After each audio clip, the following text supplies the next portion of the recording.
From the cutting edge of anomaly research, you are about to experience The Evidence with your host, 3D pioneer and image analyst with Mars X3D, DWG. Well, hello there, and welcome to episode 107 of The Evidence. This is your buddy Dave over at Mars X3D, and boy, we got some things to look at this week. We have structures, we have pyramids, we have utensils, we have all manner of odd things to have a look at. I've been swamped with input from other researchers and doing my best to keep up with it, and still getting in a few licks on my own, hopefully. But we have some exciting things in the offing. Coming up next week, we'll be looking at, hopefully, an in-depth look at Alan Walker's new process of removing layers of obfuscation from NASA images. Now, this may or may not be legitimate, but we're going to give it a serious look and a serious try and see what you think about it. So anyway, that's coming. And hey, if you don't know X3D viewing, there is a link, or more than a couple of links actually, down below, where you can easily learn this technique in a couple of minute stops. If you can already see in 3D with your normal vision, you can do X3D. It's just a little bit of practice, and once you get it, it's like a bicycle. Once you get it, you've got it for life. It's a lot of fun. Turns your entire screen into a giant ViewMaster. What's wrong with that? Anyway, enough talk. Let's go ahead and jump right in.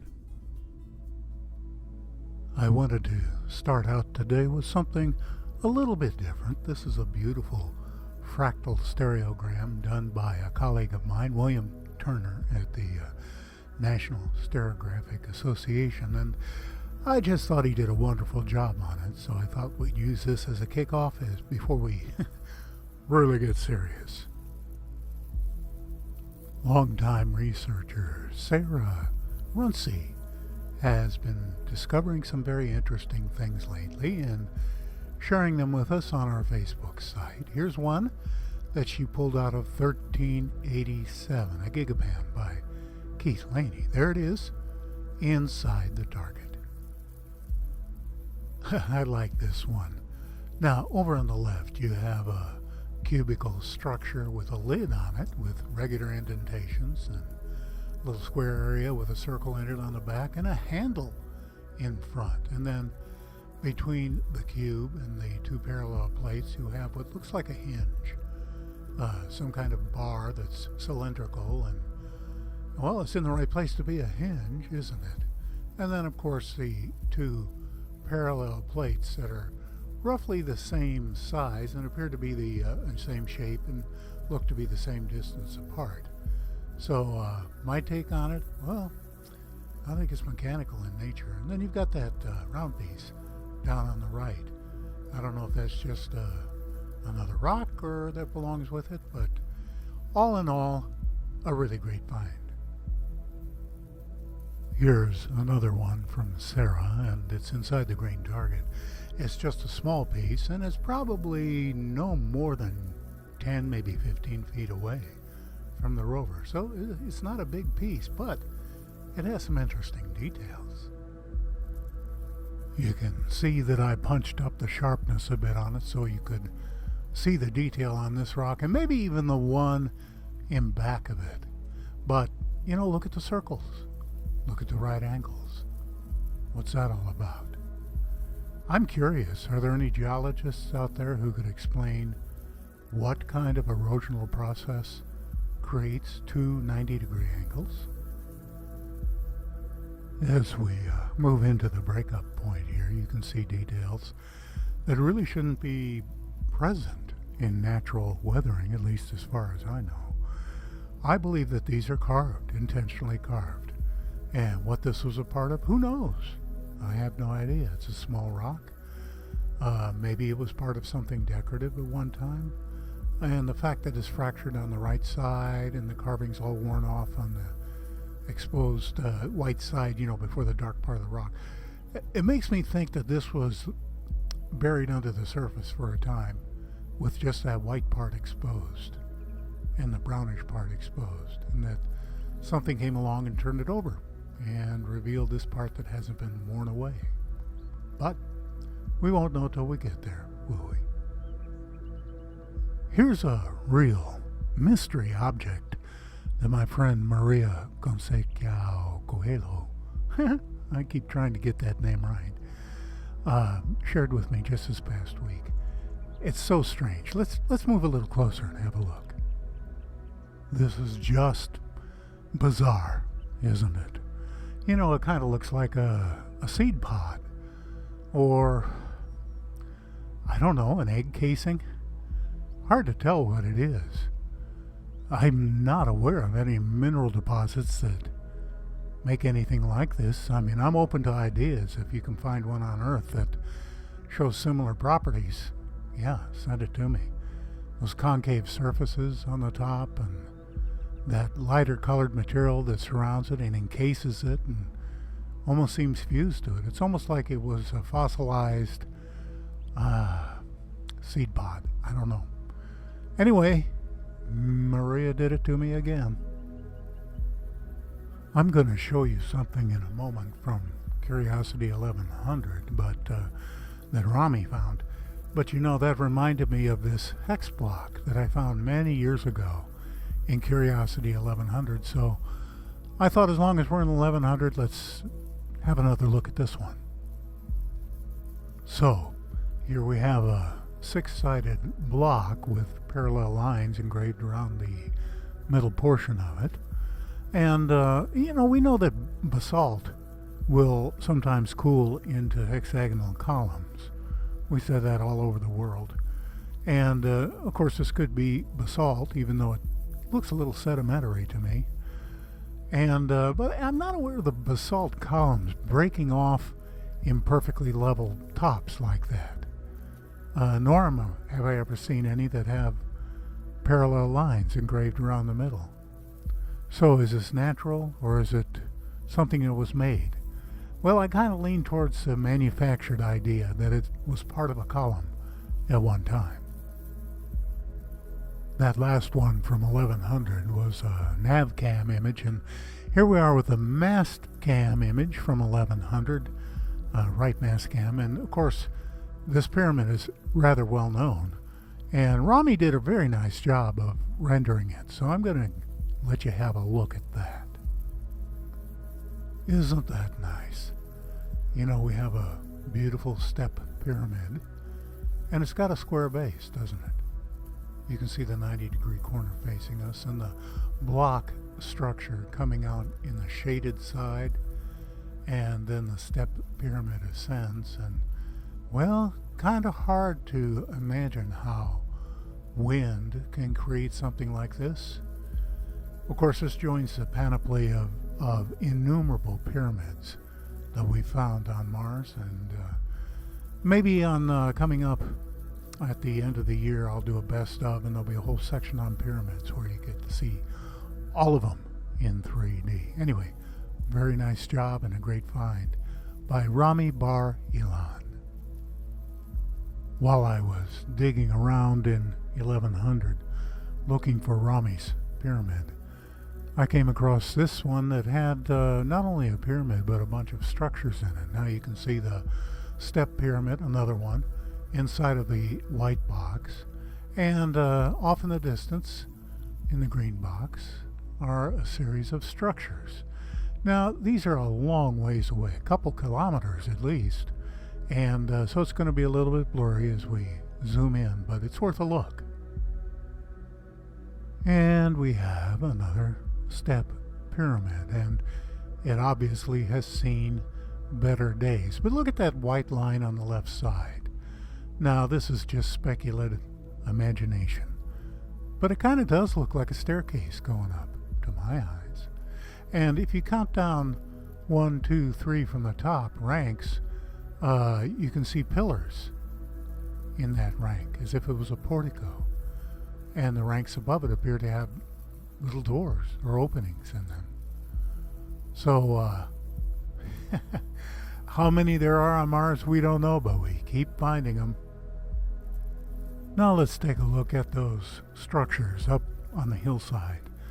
And let your eyes play over this image for a moment or two and see what you can see. Obviously, we have those main structures across the center of the picture. There's a lot more in the background, but there's just not enough resolution to pull it out. But let's go ahead and do a quick inventory. We have another, what appears to be a pyramid over on the left-hand side, and it either has openings or collapsed aspects to it on both sides, but you know, this whole area is covered with sand and dust and badly eroded. But the shape remains, doesn't it? To the right of that, we have what is obviously a square building sitting on a platform of some kind. And in the back, it almost appears like it has, that it's castellated, that it has little turrets there. Why they'd be there, I have no idea, or maybe they're something in the background that just appears to be on the building, but that is definitely a structure. And finally, we've got this long square structure that, you know, it could be a rock outcropping, but take a look at that corner between the lighted area and the shaded area. That appears to be rounded, almost like a pillar. And it seems odd that a natural rock would cut back at 90 degrees like this one does. So I'm inclined to think this is another structure. It seems like there are a lot of screens popping up lately, and my buddy Laszlo has found yet another one. And as usual, there it is way up in the left-hand corner, right on the edge of the picture, as if NASA couldn't be bothered to either raise the camera or maybe just move the rover over a couple feet and have a closer look. So here it is, tucked away behind some more of that Martian bluestone, and you can see that it's an absolutely square black area that could be a screen. And what surrounds it looks an awful lot like a computer monitor from the 1980s or 1990s, before flat screens made their way in. Let's see if we can't get a little bit closer.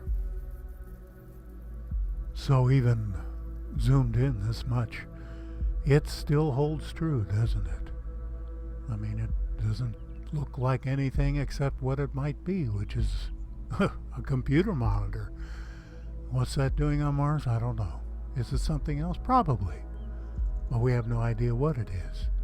But this is, I think, the fourth one that's turned up this year. So, end of the year, I'll put all the screens together and show them to you in one swell swoop. George J. Haas posted this on the Cydonia Institute webpage. And this is an MRO, an orbital image, Mars Reconnaissance Orbiter. No details on the absolute height, how much this is zoomed in, anything else, but we do know it's an orbital image. And by golly, that looks like the symbol for pi on top of the mountain, doesn't it? Now, George put a bit of a blue wash over it. That's not its natural color, but it does make it a lot easier to see, and that looks altogether too regular to be natural, but I don't know. Let's see. If you're not familiar with the symbol for pi, there it is, pi on a pie. And of course this just proves my point that pi are not square, pi are round. Someone brought up the fact that it also looks a lot like the Hebrew letter for chai, or life, C-H-A-I, chai. But you know, the one on Mars doesn't seem to have that squiggle off to the left that the insect has, so I'm inclined to think it's pi. Either that or some really amazing erosion. Andrew Lane is a new researcher, and he seems to have an eye for it because he's been posting some pretty decent anomalies on our Facebook page. Here's one he found in Percy 170, a Gpan by Neville Thompson, and there it is inside the yellow target. Sure looks like a jug to me. Of course, who knows what it is, but look how nice and round it is. It's got that triangular top with the spot right in the middle of the triangle. Is that supposed to represent the all-seeing eye, perhaps? And look at the markings on the jug itself. The X's and the circles, the squares, the parallel lines. I mean, this is, man, if that's a rock. Nah, it's not a rock. It seems to be something made out of metal, almost. And the reason I say that is because of this next one coming up. Another great find by Rami. And if you look on the left side, you can see a tiny red arrow pointing at whatever this is. Is it a cup? Is it a bucket? Is it a helmet? What is it? But it's apparent as you look on the right side that it appears to be made out of metal, and it's hollow. You can see that. And what gets me is that little tab sticking off the very top lip. I wonder what that is, what that's all about. Anyway, another beautiful find. And let's wrap things up today with this and call it an episode. You know, I forgot to mention that we have a new Marvin Moments interview coming up with the inimitable Jimmy Creek Jumper Roberts. Look for that in another week or so. You know, if you saw something you liked, please give this episode a thumbs up, and that'll be my signal to keep doing this work. You might even think about subscribing, despite YouTube's efforts to keep this channel hidden from searches. Got any personal comments, questions, or anomalies you'd like to share with me? Drop me a line at marsx3d@gmail.com. To all my friends and colleagues and proud weirdos out there, you know who you are. Stay safe and stay weird. Until then, this is your buddy Dave over at Mars X3D.